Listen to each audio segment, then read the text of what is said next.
Ya. Yang pertama, fa'lam afdalu dzikri fa'lam annahu la ilaha illallah. Di dalam Al-Quran surah Muhammad ayat 9 boleh. Betul Ustaz? Ya, tanya ke beliau nomornya.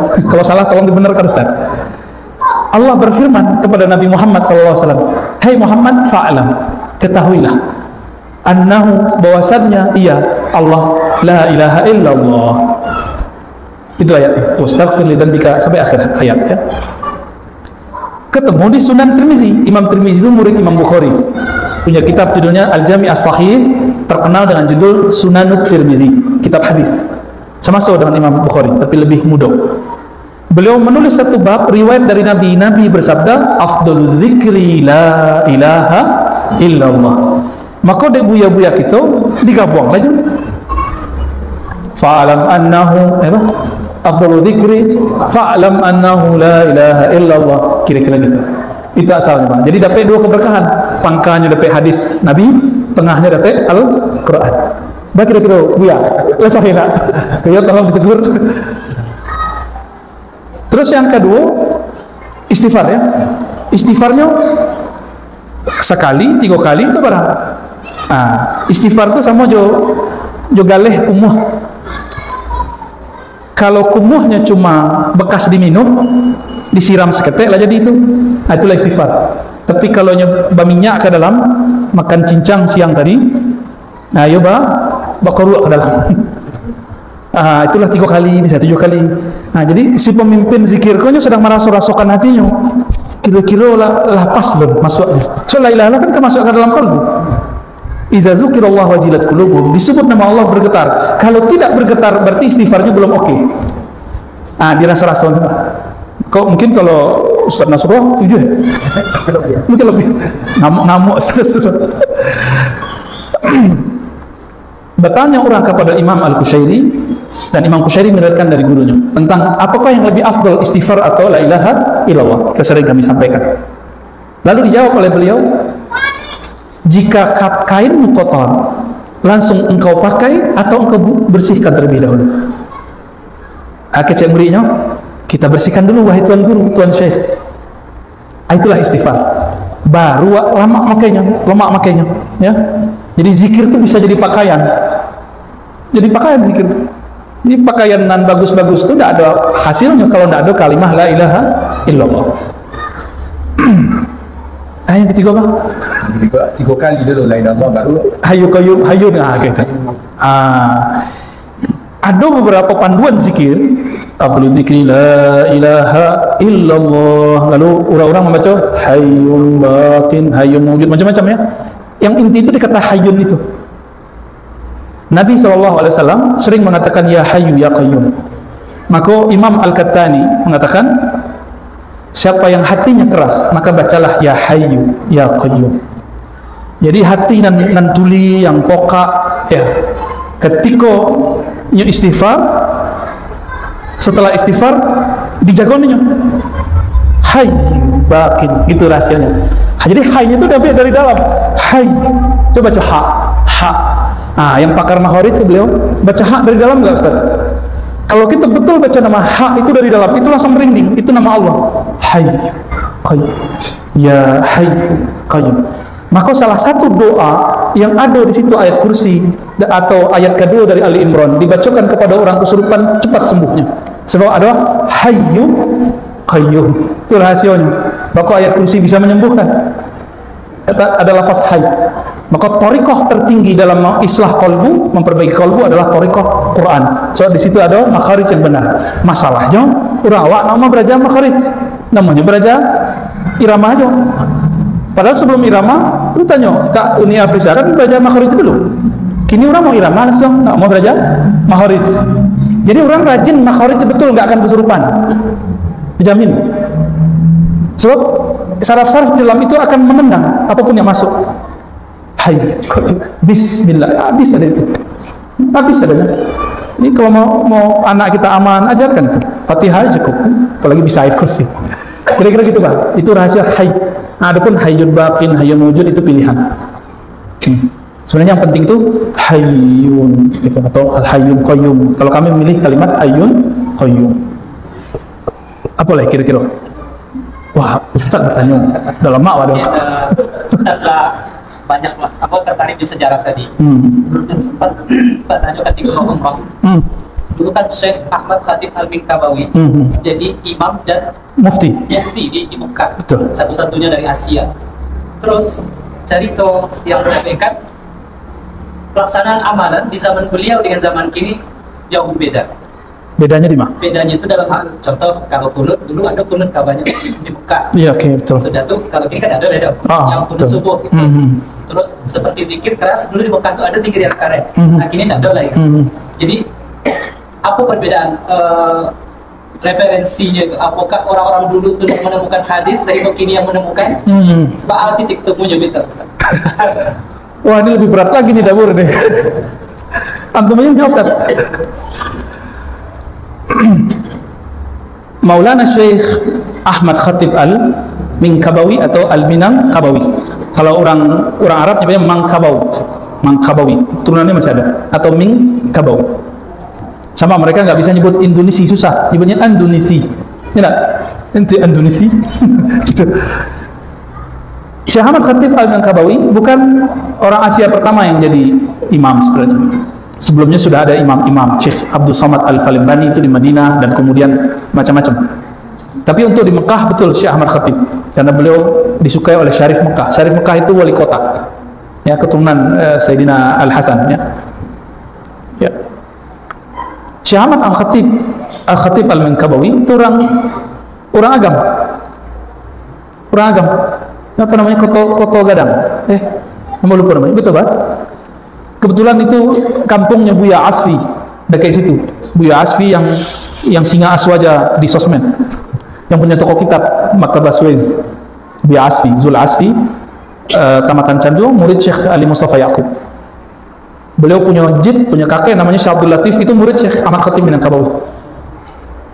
Syekh Abdul Latif Pejuang, nanti cek, itu udah hilang namanya. Di beberapa buku sejarah masih ada Syekh Abdul Latif Balai Gurah, betul ya? Balai Gurah. Syekh Ahmad Khatib itu dari situ. Kiranya dulu ada Syekh Umar Syatah itu pernah berkunjung, atau Syekh Utsman yang lupa. Disebutkan dalam manaqib beliau menulis sejarah beliau sendiri. Berkunjung ke Agam lalu mengajak si Syekh Ahmad Khatib itu untuk ke Mekah. Jadi dulu tanah kita diinjak oleh ulama-ulama hebat. Itu saudara yang datang itu saudara dari Syekh Bakri Syatah, pengarang I'anatul Talibin, kitab fikih wajib yang dipelajari di semua pesantren Indonesia. Pesantren yang tradisinya masih tradisi ahli sunnah ya. Kalau yang modern nggak tahu, aku nggak pernah masuk dan ngajar di situ. Syekh Ahmad Khatib diangkat menjadi mufti dan jadi imam. Di saat itu ada pula mufti dan imam mazhab lain. Beliau mazhabnya Syafi'i, sama dengan kita. Ada mazhab Hanbali, ada mazhab Hanafi, ada mazhab Maliki. Jadi 4 penjuru itu 4 imam. Itu dulu ya. 1924 jatuh Turki Utsmani. Sebelum 1924 itu Hijaz sempat bertahan cuma setahun 2 tahun, kekuasaan Mamlakah Al-Hashimiyah. Tapi nggak ditulis sejarah yang ada di Indonesia. Kalau di barat ditulis. Orientalis itu nulis sejarah itu. Ya, antara percaya dan enggak ya. Baru kemudian terbangun negara Saudi. Saudi itu Al Saud itu sudah jatuh bangun dan itu kebangkitan yang ketiga kali. Jadi bangkit dihadang oleh Turki Utsmani, bangkit dihadang Turki Utsmani. Yang terakhir 1924 Turki Utsmani hancur oleh Kemal Atatürk.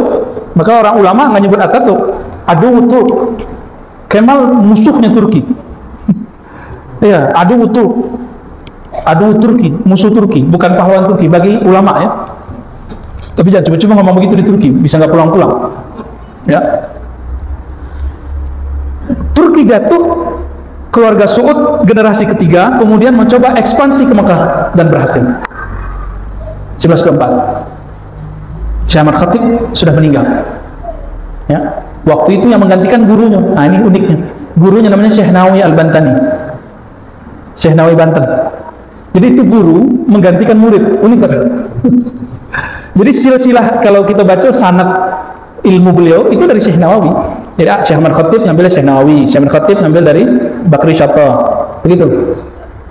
Tapi setelah beliau meninggal yang menggantikan guru. Karena Syekh Nawawi Al-Bantani orang Banten Beliau disebut dengan apa istilahnya, Musnidul Hijaz ya, ahli sanad Hijaz, ulama ahli sanad Hijaz. Jadi semenjak 1940 Ustaz, berubah tradisi sampai kini. Nah, ditambahlah semenjak tahun 70-an Saudi menemukan tambang minyak. Maka mereka kan sudah punya kesepakatan, kerajaan agama Wahabi, kerajaan politik keluarga Saud. Itu sudah tahu lah ya. Dulu waktu kami mau bertanya konsultasi ke Buyahan waktu masih jadi wartawan di Republika,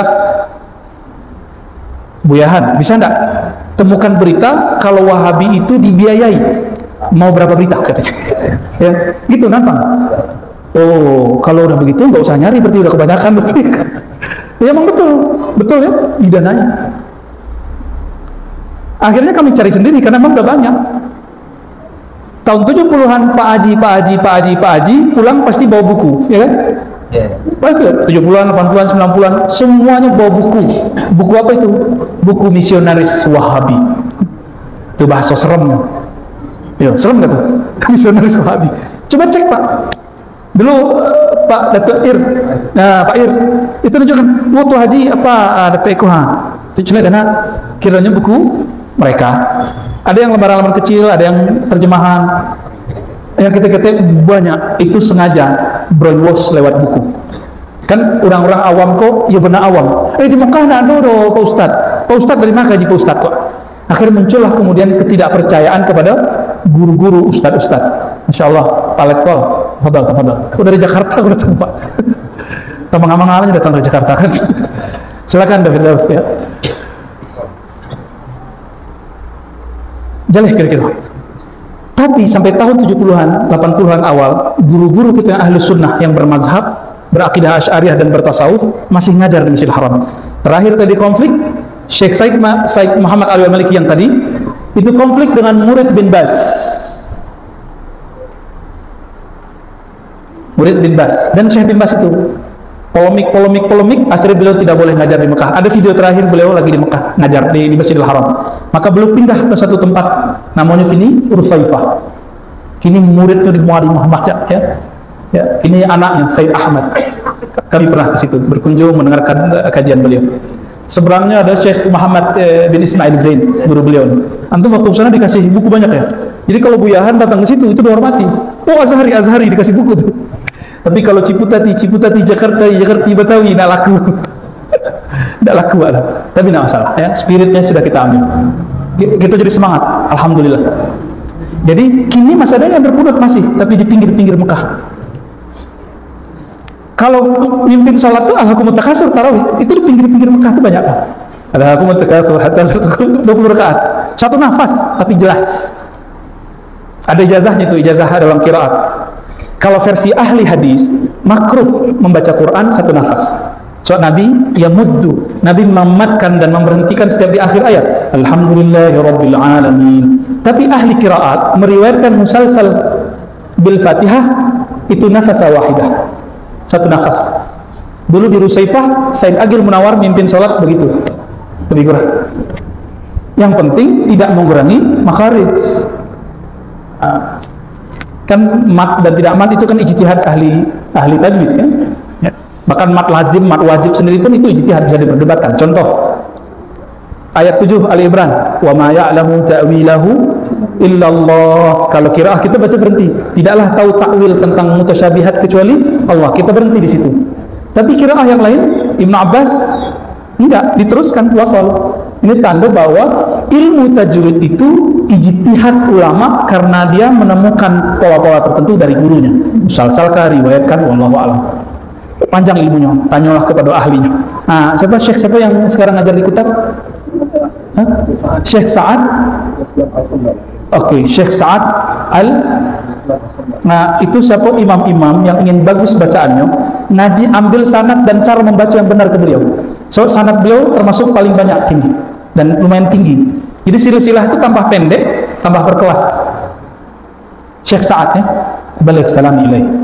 Ya. Kelas? Udah. Kok baca itu gua janjian. Ya. Silakan, Ma.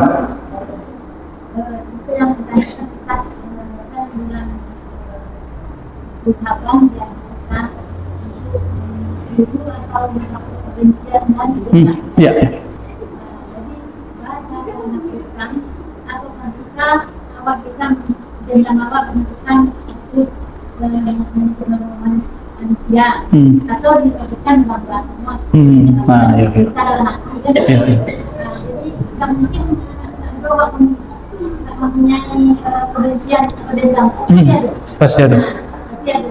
Tapi itu kadang-kadang mau di dalam hatinya juga nggak tahu orang baca Benci kinyong.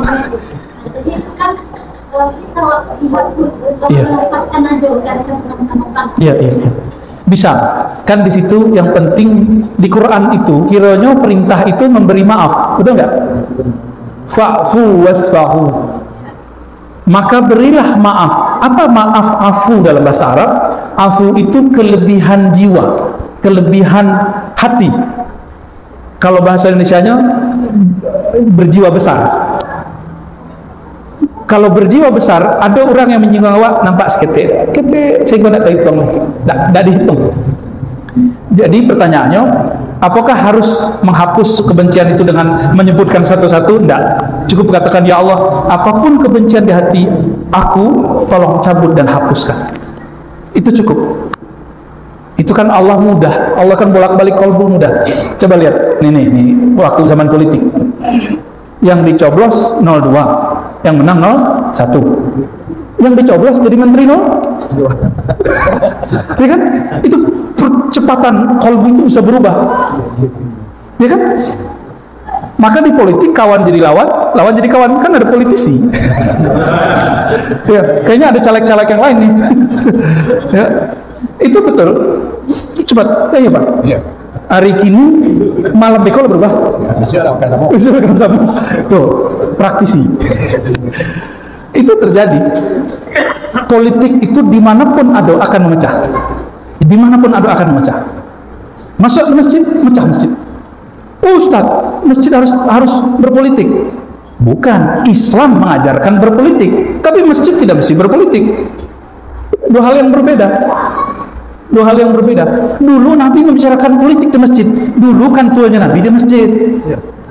Kini kan tuanya Lado DPR. Lado kan tuh cabang, kan tuh ranting. Situlah, obrolan di situ atau di ruang-ruang lain. Masjid milik kita bersama. Pasti beda-beda pilihan kan? Jangan-jangan ada yang nggak milih beliau, milih diri sendiri. Jadi boleh mah kita umumkan saja, tidak usah disebut satu persatu. Letih lawaknya mencuci kan. Dendam dan lain-lain. Ini bahasa Ustaz boleh. Terjadi. Tapi kan orang minta maaf, orang itu memaafkan batalin tahu akibat. Awak minta maaf nggak dimaafkan, yang nggak memaafkan itu bukan dosa. Sebab perintah Al-Quran wa'fu, berilah maaf. Allah itu memaafkan orang setiap hari meskipun mereka berkhianat setiap hari. Leh sehebat awak, sagagah awak sehingga awak nak memaafkan orang. Leh ada orang yang sehebat Allah pemberiannya, kemudian Allah dikhianati, orang itu minta maaf, minta ampun, Allah maafkan. Leh ada nama itu, kan ada. Maka istahyu minallah, malulah kepada Allah, takhallaqu bi akhlaqillah, tirulah sifat dan sikapnya Allah kepada hamba-Nya. Nah, kita sih tiru, malu kepada anak badang kepala kan. Ya, jadi untuk saudara-saudara kami, orang tua kami, namun hidup berkampung kan ya ada. Raso-raso itu pasti ada. Jangan itu ustadz-ustadz itu mah. Ya, cuma karena berbeda faham, kebencian. Maka kini kita menyatakan, ya, kalaupun kami pernah mengkritisi Ustadz Salafi Wahabi, bukan kami benci, tapi karena kami sayang. Tawasau bil haq, tawasau bis sabr. Ya. Dan kenapa kadang-kadang kita ngegas agak keras bertahan tentang aswaja? Gimana nggak keras? Mereka keras mengkafirkan amalan ulama kita. Mereka keras mensyirikkan ulama kita. Mereka keras menganggap amalan kita bid'ah. Ya, sesekali ngegas nggak boleh ya. Kan mereka mau gas. Kullu bid'atin dolalah, dilawan lagi dengan kullu bid'atin dolalah. Tapi tidak ada niat di hati merasa lebih pintar. Tidak ada niat di hati merasa ingin mengalahkan atau ada kebencian. Wallahi demi Allah, kami tidak ada kebencian kepada siapapun. Alhamdulillah. Mungkin kami pernah membuat orang benci, tolong dimaafkan. Ya, termasuk kami dulu di kampung Koado, ranting yang patah dari kami. Koado buah rambutan dan pulasan. Buah pulasan yang ambil, kalian dimaafkan. duyan beliau kan. Kira-kira begitu, ya. Loh, apa Pak? Apa tuh? Makanya Silakan. sejarahnya atau kejadian atau macam mana peristiwanya. Seorang yang membunuh orang 100. sampai 99, 99 sampai 100. Jadi sebanyak itu orang yang dibunuhnya tenang aja semua orang yang dengan dia. Ini macam mana sejarah. Siap. Dengan sampai datang malaikat Menyelamatkannya. mengadilinya. Itu kami Bapak nggak bunuh orang kan? Aman ya? Aman, siap. Oke, baik. Beliau presiden tentara. Oh, berarti berdekatan dengan darah itu Pak. Alhamdulillah. Marhaban Pak, selamat datang. Alhamdulillah. Nanti ambil kaji ke guru gitu. Buya Kasril. jelas. Nanti ambo kasih tahu ya. Tuh murid di samping. Kisah mengenai orang yang membunuh 99 orang, tapi di hatinya pengen tobat. Lalu orang itu mencari ahli agama, ketemulah ahli agama, tapi ahli agama yang zahir, hukum zahir, hukum hitam putih. Kamu bunuh orang, kamu dikisos berarti dibunuh lagi. Hukum hitam putih. Salah, neraka gitu. Kira-kira kalau Al-Gojo pembunuh 99 orang, itu dia bunuh 9 orang cukup pisau dilempar set. Jadi kayak film-film Cina itu. Ya. Satu gerakan mati. Itu hobinya kami dulu baca komiknya Biahan. Dia jago buat komik itu dulu. Gorok dalam sesaat. Ganas juga imajinasinya Biahan dulu. Akhirnya kan si Syekh ngomong, ente ahlun nar, kamu ini pasti masuk neraka. Dibacain ayat di dalam Taurat. Persis seperti dalam surah Al-Maidah. Akhirnya pedangnya langsung layang, susut mati. Tambah takutlah orang di kampung. Tapi setiap selesai membunuh beliau menyesal. Jadi jangan dikira orang pembunuh itu hatinya gelap semua. Ada titik cahaya di kalbunya. Pemabuk, orang main hati, main badan, itu pasti hatinya menjerit ketika maksiat. Jadi nggak usah jijik sama mereka, jijik sama kita yang jijik sama mereka. Kemudian terdengarlah di ujung kampung ada seorang yang tidak terkenal, wali Allah, sangat penyayang kepada makhluk. Maka datang dia, ngadu, Tuan Syekh, kata orang, engkau wali Allah. Saya sudah bunuh 100 orang, yang 100-nya ulama besar di kota. Apakah masih bisa kembali kepada Allah? Kembali, bahasa Arabnya tobat. Apakah masih bisa diterima oleh Allah? Apa jawaban sang wali Allah? Siapa yang melarangmu tobat kepada Allah? Siapa yang melarangmu kembali kepada Allah? Pintu mana yang menutupmu dari Allah? Nangis dia Pak, merinding dia dikatakan begitu. Tapi diambil tangannya oleh Syekh, ada satu syarat, hai anak muda, tinggalkan kampung dulu kamu jahat, kampung dulu kamu nakal. Itu kan bunuh baru satu dosa, belum dosa zina, dosa maling, dosa bakar rumah orang. Itu baru satu dosa yang disebutkan. Kalkulasi 100 orang dibunuh. Apa kata sang guru? Guru memandang di kolbunya ada satu titik cahaya kesadaran. Keluarlah engkau dari komunitasmu, kampungmu, grupmu, pergi ke kampung orang soleh di belakang bukit sana. Kira-kira begitu ilustrasinya. Di tengah perjalanan, belum sampai setengah jalan, malaikat maut gregetan. Jadi malaikat maut itu setiap hari Pak, itu sejengkal matanya Pak sama kita. Dia kedip mati. Dia kedip mati, gitu aja. Ada 1.000 sejuta orang satu kedipan mati setiap hari. Makanya Allah itu kirim penyakit, itu sinyal. Kirim uban. Nah, uban Bapak udah banyak tuh. Ya, tapi nggak mesti juga yang uban mati duluan. Banyak yang mati duluan masih muda kan. Akhirnya sampai di situ dia jatuh, berdebatlah malaikat rahmat dan malaikat azab. Nah, kisah masyhur, guru-guru kita sudah tahu lah kisah itu. Pendek cerita, malaikat azab mengambil. Kenapa? Ini orang belum beramal. Dosanya 100 orang yang dibunuh, belum lagi dosa yang lain. Jadi malaikat tuh kayak robot Pak ya. Mohon maaf malaikat ya. Kita minta maaf ke malaikat. Malaikat nggak tahu maaf juga Pak. Nggak perlu dia maaf kita. Malaikat itu robot. Cip, disuruh zikir subhanallah sampai akhir kiamat cuma subhanallah. Disuruh sujud cuma sujud. Disuruh ngitung amal dia cuma ngitung amal. Dia lihat ada orang amalan buruknya banyak maka dia langsung tarik. Tapi datang malaikat rahmat, dihitung. Kalah Pak, malaikat rahmat kalah. Tapi Allah, di saat malaikat rahmat mau menghitung, Allah pendekkan bumi ke tempat bumi yang baik. Allah jauhkan bumi, tanah itu dari kampung yang lama, maka tobatnya diterima cuma karena menang satu langkah, plek gitu. Apa kata Malaikat Rahman? Saya menang, saya tarik, tobatnya diterima. Jadi persoalan maksiat, tobat itu rahasia Allah. Maka dengan hadis ini haram membenci pemaksiat, kita benci maksiatnya saja, ya. Koruptor nggak boleh dibenci, korupsinya kita benci, adili. Karena perbuatannya nempel di badannya, ya kita adili dengan badan-badan. Kira-kira gitu Pak ya. Jadi semoga kita jadi orang-orang yang sebelum nafas terakhir diambil oleh Allah, kita bertaubat kepada Allah dan taubat kita diterima. Amin ya rabbal alamin. Mohon maaf kalau ada kalam-kalam yang tidak patut, kalau ada akhlak yang tidak sopan, ya semoga ada pintu maaf terbuka, ya. Bapak Ibu, lain maaf. Sama memaafkan kiri kanannya dalam hati saja, ya.